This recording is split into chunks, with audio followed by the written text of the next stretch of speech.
सभी को नमस्कार। औरत आखिर चाहती क्या है? बड़े बड़े लेखक आए, बड़े बड़े शायर आए, बड़े बड़े चिंतक आए और इस सवाल का जवाब ढूंढते रहे। काश वो एक औरत के पास आते तो एक औरत उन्हें बताती कि आखिर वो चाहती क्या है।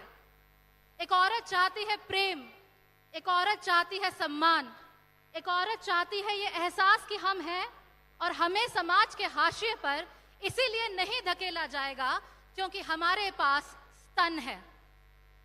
आपने आज तक शायद मुझे इतने गुस्से में बात करते हुए कभी नहीं देखा होगा, लेकिन आज देखिए, क्योंकि ये गुस्सा जायज है और ये गुस्सा मुझ में नहीं, आप लोगों में भी होना चाहिए।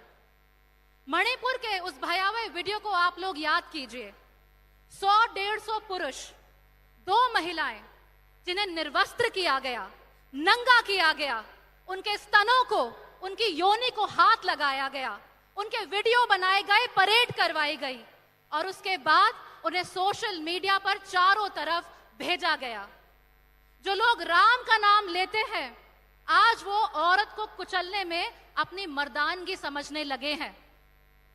आज हमारे देश में अगर कोई बेटी पैदा होती है तो जन्म लेते ही सबसे पहले वो झेलती है अपनी मां की घबराहट कि बेटी हुई है और अपने पिता का तिरस्कार कि बेटा नहीं हुआ। जब भी वो लड़की शादी के लिए जाती है तो उसके घर वाले बड़े शान से, बड़े इतराकर ये कहते हैं कि हमारी बेटी तो गाय है, गाय। आज इस देश में वो स्त्री जो जननी है, जो सारे समाज की आधार है, उसको अपनी उपयोगिता ये कहकर साबित करनी पड़ती है कि वो एक पशु, एक गाय के समान है। क्यों? चुप रहेगी, सारा काम करेगी, मुंह नहीं खोलेगी। औरतों के कपड़ों पर, औरतों की लिपस्टिक तक पर कमेंट करने वाले लोग यहां भरे पड़े हैं। हमारे शरीरों पर, हमारी चॉइसेस पर कमेंट करने वाले लोग यहां पर भरे पड़े हैं। और याद रखिए, मणिपुर में जो कुछ भी हुआ वो एक प्रोसेस का हिस्सा है। एक ऐसा प्रोसेस जहां पर स्त्रियों को कदम कदम पर दबाया जाता है। अगर हम हंसती हैं तो आप सोचते हैं इजी है, पट जाएगी। अगर हम रोती हैं तो आप सोचते हैं कि इमोशनल है, कंपटीशन में टिक नहीं पाएगी। अगर हम नौकरी करती हैं तो आप कहते हैं कि घर पे ध्यान नहीं दे रही। अगर हम घर पर रहकर घर का काम करती हैं तो आप कहते हैं तुम्हारी पढ़ाई लिखाई का आखिर फायदा क्या हुआ। चंद सत्ताधारी महिलाएं जो आज संसद में बैठी हैं, उन पर मणिपुर की घटना का जरा सा भी इफेक्ट नहीं हुआ, जरा सा भी उनके चेहरे पर शिकन नहीं आई। और ये इसलिए क्योंकि वो मुट्ठी भर महिलाएं सत्ता में बैठकर सत्ता की मलाई चाट रही हैं। इन सबको रोकना होगा। ये टोकन फेमिनिज्म को रोकना पड़ेगा, क्योंकि मुझे अब घिन आने लगी है उन लोगों पर जो महिला के ऊपर अत्याचार होता हुआ देखकर अपना मुंह फेर लेते हैं। और इसके लिए हमें क्या करना है? इसके लिए हमें अपनी राजनीतिक भागीदारी को बढ़ाना पड़ेगा। अब हम जब राजनीति में आएंगी तो केवल वोट नहीं देने जाएंगी, हम लोग अपने लिए वोट भी मांगा करेंगी। हम लोग प्रधान बनेंगी अपने लिए, इसलिए नहीं ताकि हम प्रधानपति की रबर स्टैंप बन सके।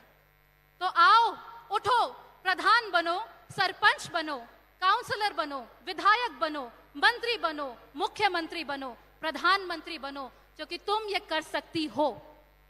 भारत मां है और अब इस मां को उसकी बेटियां ही बचाएंगी।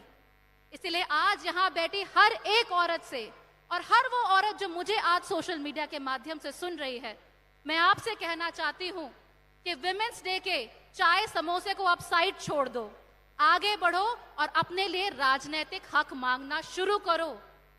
बिन मांगे मोती मिले, मांगे मिले ना भीख।